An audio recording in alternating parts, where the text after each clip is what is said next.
बता रही हैं कि कनाडा और अमेरिका किस तरीके से भारत के प्रधानमंत्री से बात करने के लिए इच्छुक नजर आ रहे हैं। राष्ट्रपति बाइडेन लगातार भारत के प्रधानमंत्री नरेंद्र मोदी के साथ बात करने के प्रयासों में जुटते नजर आ रहे हैं। वो ठीक प्रधानमंत्री मोदी के बराबर में खड़े हैं। वो हमारे पास आके कह रहा है कि इंडिया भैया प्लीज बचा लो, डूब जाओ। तो दिन पर दिन रेत की तरह हाथ से उसकी जिंदगी फिसलती जा रही है। जब आप भारत की राजनीति या भारत के अंदर आप इंटरफियर करोगे, ये कुछ खालिस्तानी सुअरों को लेके आप भारत के अंदर इंटरफियर करोगे, और जब भारत आप कहते हो कि भारत आपके अंदर इंटरफियर कर रहा है कनाडा के अफेयर्स में, फिर वाई यू कंप्लेनिंग यार? मोदी के आने का पूरी दुनिया में जिन दो को सबसे ज्यादा दुख है, तीन को, उनमें से एक जो है वो तो पाकिस्तानी है, दूसरे मुसलमान हैं, और तीसरा वो चाइना है। 16 countries have given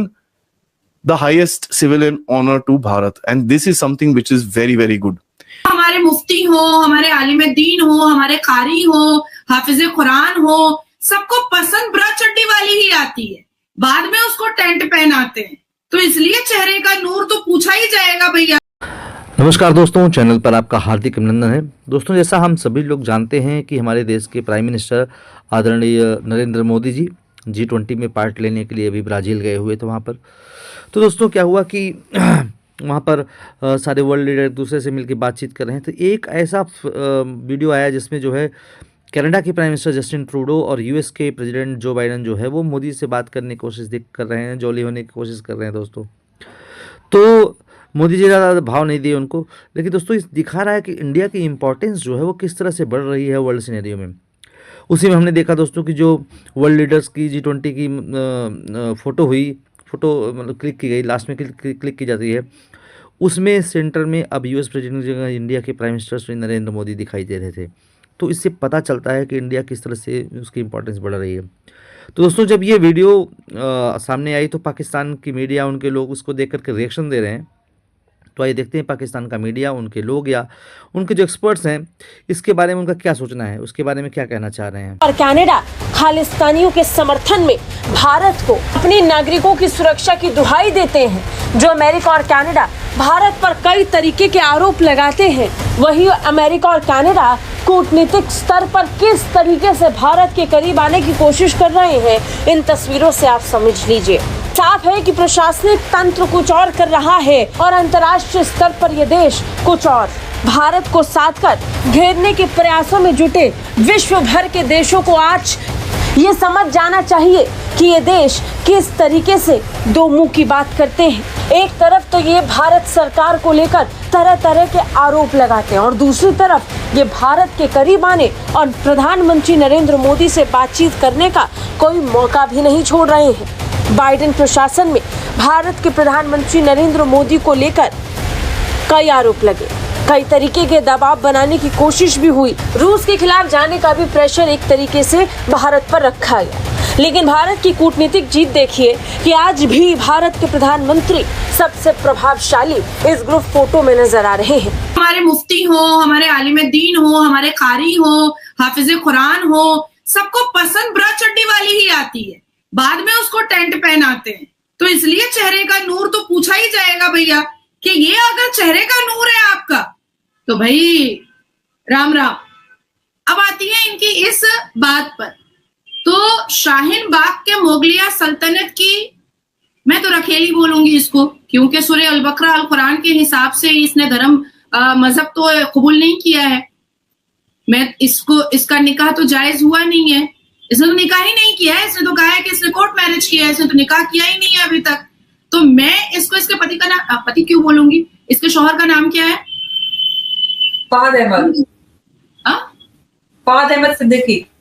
Fahad Ahmad Siddiqui साहब निकाहनामा दिखा सकते हैं, और अगर निकाहनामा है और उसमें स्वरा भास्कर ही लिखा हुआ है, तो अंबर आप भी मुस्लिम है, मैं भी मुसलमान हूं, क्या होगा निकाह? अगर स्वरा भास्कर जी ने, सलमा बानो अगर अपना नाम नहीं चेंज किया है, तो क्या ये निकाह जायज हो सकता है? जायज तो नहीं हो सकता, बच्चा तो हरामी है, और स्वरा भास्कर बीवी तो है नहीं फहद की, रखेल है, स्लेव रखा है, लौंडिया बांधिया रखा है। मैं तो साफ बोलूंगी भाई, मैं तो हिचकिचाऊंगी नहीं। स्वरा भास्कर भाई क्रिकेटर शिवम दुबे की रखेल, अंजुम खान, उसने मेरे लिए इतना बड़ा प्रोपेगेंडा किया तो क्या मैं चुप हो गई? मैं तो चुप नहीं हुई। अब आती है दूसरी बात कि नबी की शान में गुस्ताखी किसने की है? किसने किया? किसी ने तो नहीं किया है। अब आती है पांचवी बात कि ये योगी जी कह रहे हैं और महाराष्ट्र में कहा जा रहा है कि फिर से भाजपा की सरकार आएगी तो लाउड स्पीकर बंद कर दिया जाएगा। तो इसमें प्रॉब्लम कहां पर हो रही है? नमाज पढ़ने वाले क्या 630 AD से लाउड स्पीकर पर अजान सुन करके जाते थे क्या नमाज पढ़ने के लिए? नहीं जाते थे। 630 AD में क्या लाउड स्पीकर चलता था? भाई अल कुरान ही प्रिंट हुआ है पहली बार 1939 में। इसको तो कुछ पता ही नहीं है, ये तो जानते ही नहीं है इस्लाम के बारे में, कलमा तो पढ़ी ही नहीं है और उल्टा सीधा वो लोगों को समझा रही है। ये याद कीजिए अंबर, जब हमारे प्रधानमंत्री हमारे पूर्व chief justice of Bharat justice Chandrachud के घर में गणपति पूजा की आरती उतार रहे थे तो इसने कहा था कि ये है हमारे देश की न्यायपालिका। कितना तब भी कितना गुस्सा आया था इनका, कितना गुस्सा निकला था उनको आज। उबल उबल के आया था इनका, और इतना बड़ा चेहरा तो था और इतना बड़ा वो बना ली थी। और जब ये नुमानी के साथ खड़ी हुई थी जो 18 घंटे पहले वो जिहाद के बारे में बता रहा था, तो स्वरा भास्कर जी, फहाद की रखेल, फहाद की लौंडिया और बांदियां, उसका नाजायज बच्चा पैदा करने वाली कॉन्क्यूबाइन स्वरा भास्कर, आप क्या जिहादियों के साथ रहना पसंद करती हैं?